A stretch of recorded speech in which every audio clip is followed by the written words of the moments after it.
Hey everyone, my name's Andy Whaley. Thanks for joining our video today. We're going to be hitting the topic of cybersecurity for churches. With us today is Jerry Sparks and Tom Douglas, two experts in this area. Before we get too deep into the topic, I want to introduce you guys. So Jerry Sparks is our president of AG Financial Insurance Solutions. Jerry, do you mind just sharing a little bit about what you and your team do for churches? Oh, happy to do that. So what we do is we actually help churches find out exactly what kind of insurance coverage that they do need, what kind of limits that they need, and then actually we try to help them from a risk management to try to mitigate any losses that they would have.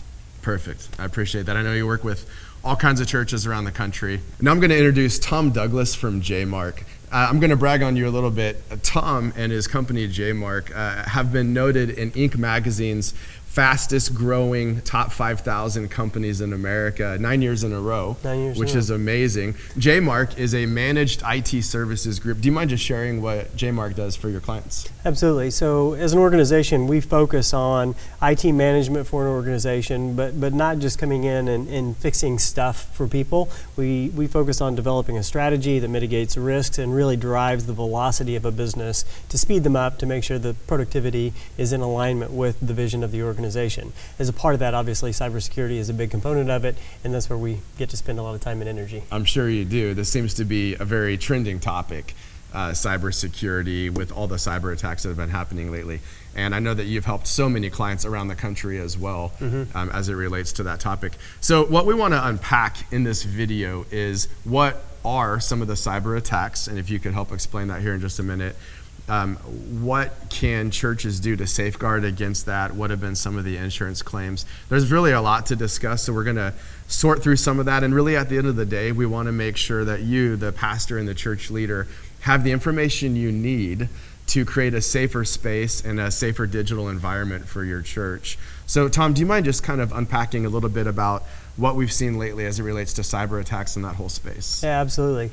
So the landscape is changing quite a bit. The number of attacks are increasing, and what we're discovering is that the bad guys are going for the big payouts. Oftentimes that is in the form of ransomware, which is an environment where they penetrate the network and they literally encrypt the environment. So they make it so that the system is unusable unless the owners of the system actually pay a ransom, i.e. the name ransomware, unless they pay the ransom to unlock the computer system. The ways that they are penetrating the network, though, really comes in the form more of a human attack than it does a cyber attack. What they've identified, the bad guys have identified, is that the best way to get in the environment is to hit the weakest point of the network, which is actually humans. People. Right. Yeah. And as a part of that environment, they'll send a phishing email or they'll try to get somebody to click on something that they shouldn't. Essentially social engineering, trick people into doing things that they shouldn't do. That introduces the bad guys into the environment, and from there it goes rampant through the network and they lose control. So there's a couple things you mentioned that I want to take a moment to have you describe. Phishing, which is not that, it's something different. Yeah. So there's phishing, and then I think you mentioned social engineering. Do you mind just sharing a little bit about what that actually means? Yeah, phishing is the method in which they literally are trying to pull people into a trick. So phishing is a type of social engineering where they're targeting individuals. One of the things that people really don't know about the cybersecurity space is that the bad guys are actually organizations, and it's a multi-billion-dollar industry. They operate overseas where our FBI and the CIA can't go get them, but they have HR departments, they have insurance, No kidding. They go into work every single day. It is an organization, it's a job, and they recruit some of the smartest and the top talent in their area to hack networks. So their game is to identify organizations that would be a good target. If you think back to the Cold War and the situations that occurred back then, they had people that live in your communities and identify targets. The same is true for these organizations. They actually plant people in different communities. They identify high-value targets, whatever that may be. In a church environment, that might be an environment where they're raising money for a building, or they have a specific fundraising initiative that's going on. they become a target as there's lots of dollars associated with a specific bank account, a specific environment, whatever Right. it may be. They report back to headquarters, if you will, and they begin a phishing attack. So they know who the CEO is, they know who the pastor is, they know who's in charge of finances Sure. in those environments, and so they send these emails that appear as though they're coming from the leader of an organization. And so people get it. There's a sense of anxiety when you get an email from your boss. Right. So you have a tendency to click on it, and that essentially invites the bad guys in. That is way more organized than I realized. Just the fact that you could think about people who do cyber attacks have HR departments. That's kind of wild to think about. So I guess that's the social engineering component, is that they're understanding the social space of an organization like a church, Right. knowing who the lead pastor may be, being able to fake an email to someone who might have access to funds or Right. data, Right, absolutely. and then release that. That's really scary. So this is a topic that has been growing and growing and growing. I mean, you know it more than I do. Every absolutely. year, it seems like there's new kinds of attacks out there. It's an interesting time, and we talked about this earlier, and you said really every organization, including churches, need to be aware of the kinds of attacks happening on organizations. And here in a little bit, I'd love for you to share some things that churches can do just to safeguard themselves against that. But Jerry, I was wondering if we could turn it over to you. Cybersecurity and the whole world of cyber attacks have been so big that I know insurance companies have taken notice. There's insurance products and liability coverages for that. But before we get into that, could you share some of the stories that you've heard of churches who've actually been attacked? Sure. 5 years ago, there was no really such thing as cyber liability. Yeah. And then you had your Targets, your Home Depots. A lot of the big companies get hit where the companies actually have to pay for the information that is lost. And that kind of brought it to the forefront. Well, churches are a low target normally, except what do you have at most churches, and working for most churches, you got a lot of young people that are used to clicking a lot. And so we've actually had some claims where they've actually gone in, somebody clicked on something that they shouldn't, and all of a sudden they get a little clock on their screen that basically says, you've got 2 days, 48 hours to pay us this amount and we'll unlock your screens. And what do you do? Without a cyber policy, who do you call? Most cyber liability insurance companies actually will have a number that you call and they'll walk you through the whole process. They'll actually come in, look at it, tell you what you need to do and how to do it, and they'll help you to restore it if it does get shut down. So that's kind of what's happening in the cyber liability. So we actually, with one of the companies we represent for churches in the AG program, we actually automatically have $50,000 worth of cyber liability automatically as part of the policy. Okay. Just because I've had too many churches actually get hit Sure. with this. And a lot of it is just because they're young people clicking on things that they shouldn't. I mean, you look at websites, the websites normally says, let me introduce you to the pastor, the youth pastor, all that. So they'll look at the youth people and they'll make targets to the youth people saying, hi, this is PayPal, or this is from the credit card company, and they know what credit card company you're using because they've done their homework. Okay. And they'll get, credit card, your credit card will not be able to be used. Click here to use your credit card. And they click on it because they just don't know any better. So a lot of it is actually training your people so you don't have a claim. That's the best way to mitigate the risk, and for people just to know what the risks are so they don't do it automatically. I'm glad you said that, because I think sometimes churches may have this, or pastors or church leaders may have a belief that we're not going to be targeted. It's kind of how I used to think about, I have a Mac, so I'm not going to have I don't need antivirus. It's this false perception of being safe. But you said it, and we've talked before, but I know there have been institutions we've worked with, whether it's a college or actual churches, who have been victimized by attacks and have had to pay what could be hundreds of thousands of dollars. And so I think this is an important topic to address with our churches, because really no one's safe when it comes to this. And Tom, you hit it earlier. A lot of times churches will have specific things that they're saving up money for. And the stories are tragic. We've talked about this earlier, but I know there was a church that had a cyber attack, and they were saving for a new building, and it was over $1 million, that was taken, and that was through a social engineering scheme. And just to think that churches will save money to do what they're supposed to help reach the community, and pools of money dedicated to serving people are taken. It's horrible.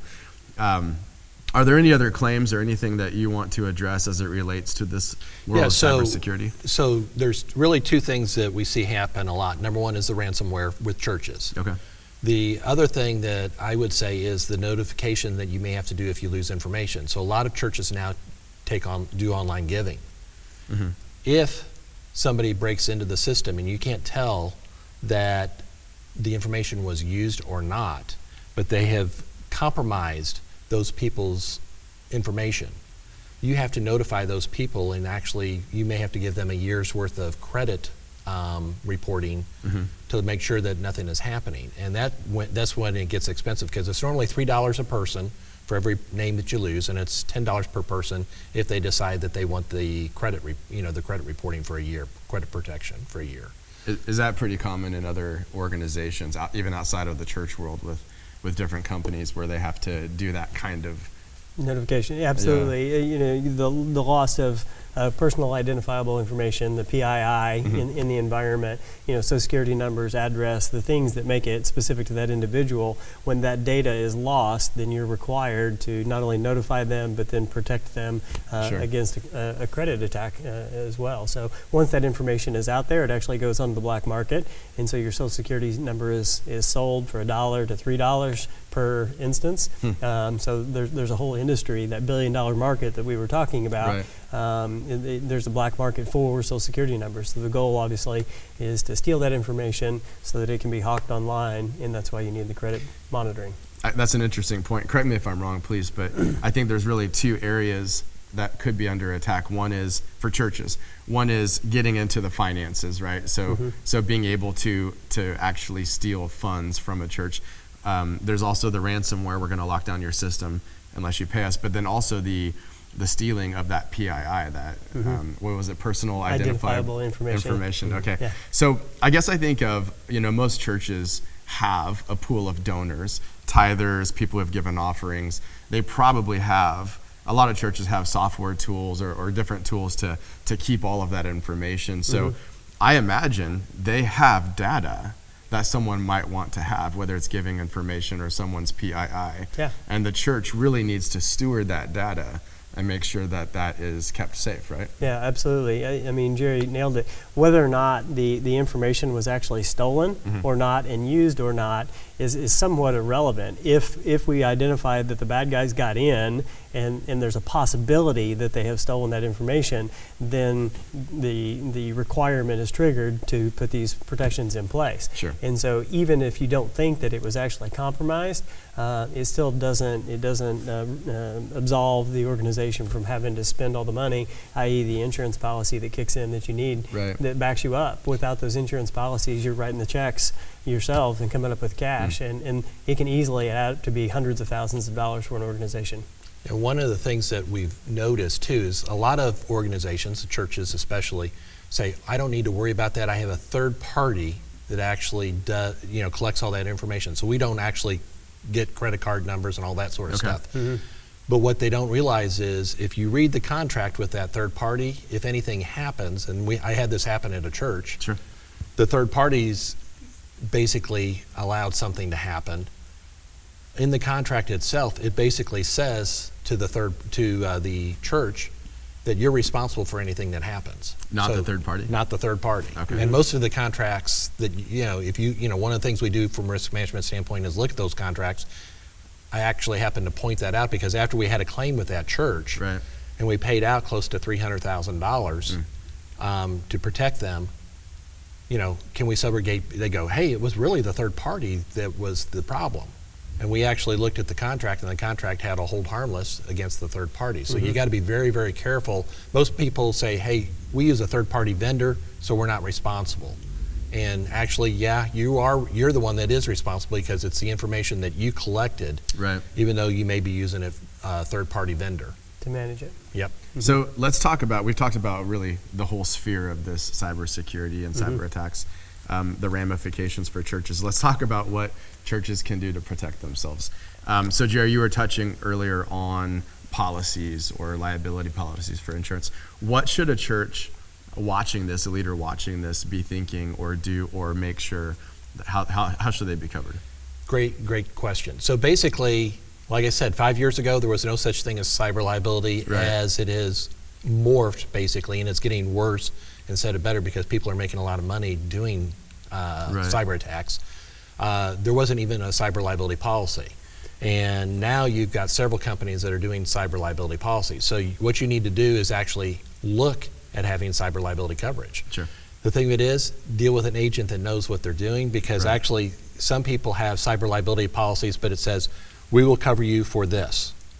And it'll be one thing that happens, but we're not going to cover ransomware, or we're not going to cover Funds transfer, or we're not going to cover the notifications.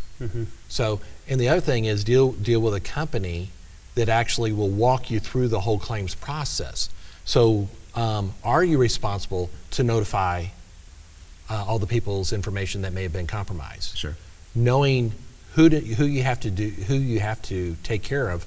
Normally they'll have a firm that they will contact where they'll actually walk you through the whole entire process, because again, churches have no idea what the rules are, the laws are. They're not a Target, they're not a Home Depot where they've got, people that can take care of this. I mean, when you have the Targets and the Home Depots and the PayPals and the Bank of Americas and Wells Fargo and even the credit reporting company got hacked. Sure. Right. I mean, there's big companies getting hacked, and when they get hacked, I mean, it's just brought it to the forefront. And a lot of people may not think that they need the coverage, but I would tell you that where we did not used to sell it, because nobody was really using computers at that time. Yeah. Now everybody really needs it. Sure. No, I get it. I like what you said. It's not just having cyber coverage. It's knowing the right coverage to make sure you're covered in all these different areas. Absolutely. Not just not just one situation. So Tom, Yeah. you get to work with so many clients all around the country on basic practices of just how to keep your data safe, Right. and how to mitigate the risk of cyber attacks. For those church leaders watching right now, what are some things that any church could put in place right now just to have a safer environment and to keep their dollars, their data, everything safe? Well, first, education. They need to change their perspective in terms of developing an environment. They need to change their perspective so that they understand as an organization that they're a target, and they have to change the culture of their business, their organization, their church to be one of security first. So many organizations think, well, that's IT's responsibility. Somebody else is going to take care of it. The third-party organization, they've got it. The truth is, it's everyone's responsibility inside the organization to protect the organization. And if you don't lead that from the top and help people to understand the security first mentality, then you've lost before you started.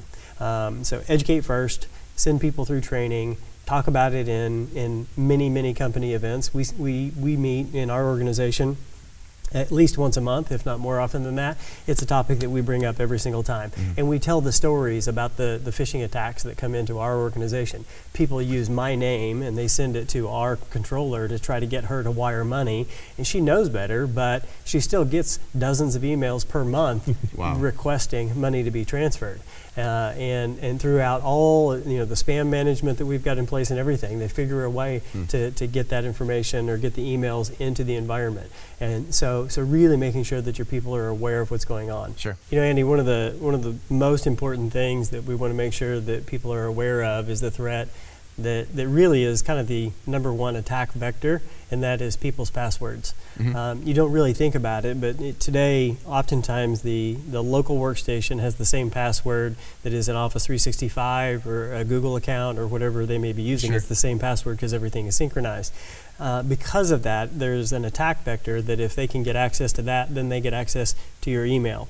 So if you think about what happens when an email password is compromised, it gives you access to online banking, because you go to the website and you put in the name of the email or the email address, Sure. and then you say forgotten password, but you own the email now, so it sends an email to reset your password, and then the bad guys essentially have access to the bank account, they have access to Amazon accounts, they have access to even Netflix in today's world from a personal perspective. Right. So protecting the environment in that password, making sure that they're long, that they're complex, and in some environments, if your organization's large enough, even using a company-wide password management tool like LastPass or one of those paid solutions where all the data is encrypted, and never use the same password in the same place.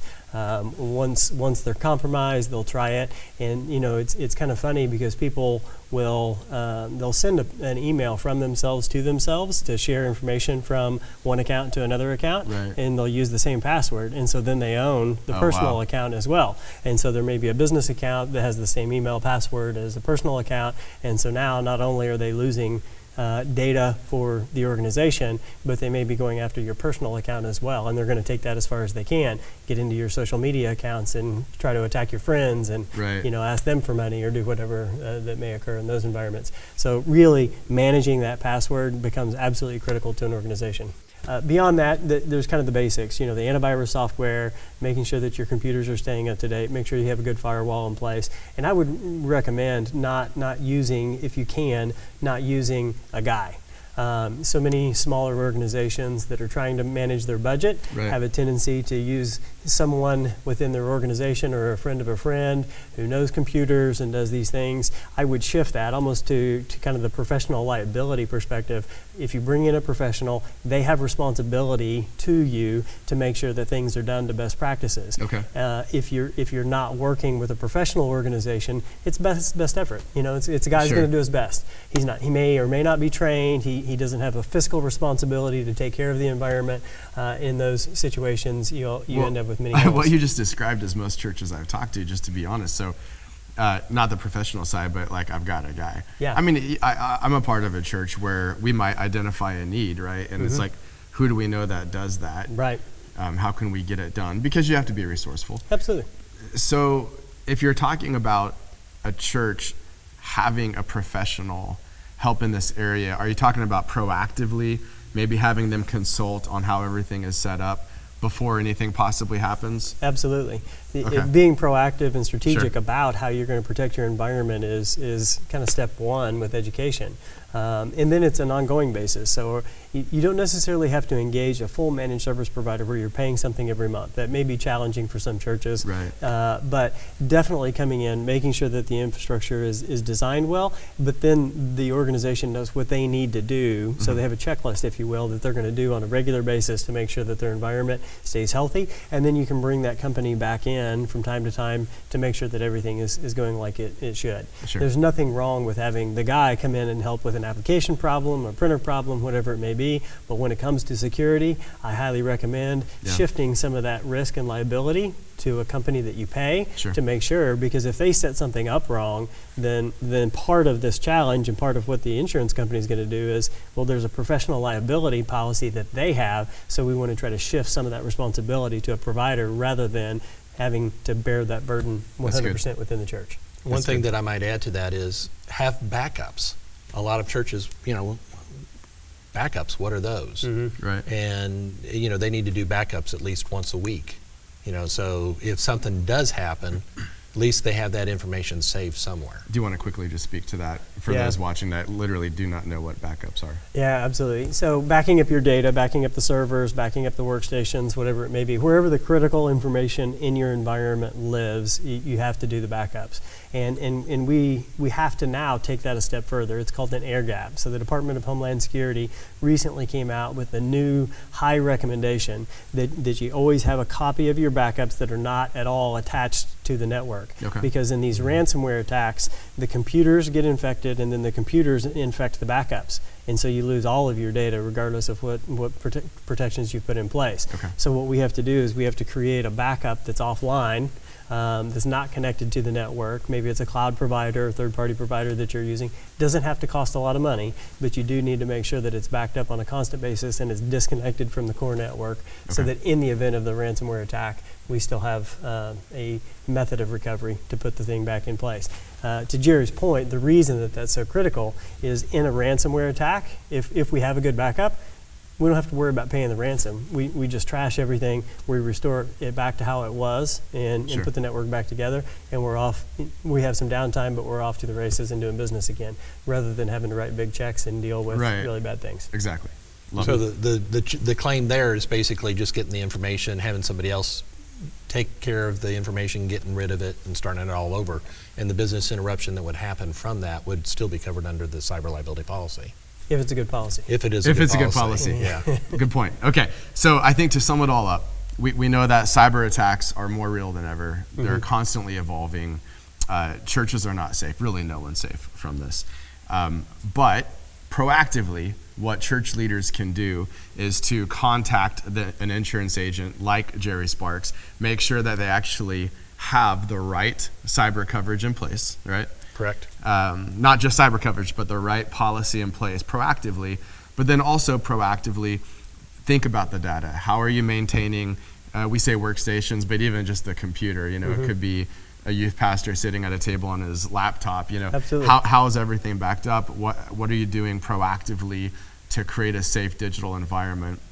But then I like what you said, even proactively of bringing in a professional, even if it's a consultation where they go through and make sure everything is set up the correct way. Yeah, absolutely. That's great. So there are things that you can do right now for your church to create a safer environment. Do not disrupt the flow of business and ministry, and keep running and keep doing the things that God's called your church to do. So thank you guys very much for hanging out today, for lending your insights and expertise. We appreciate it. We hope you enjoyed the video. We hope you found it educational and helpful. Definitely check out the resources at agfinancial.org to learn more about this topic and many other topics for your church. Thank you.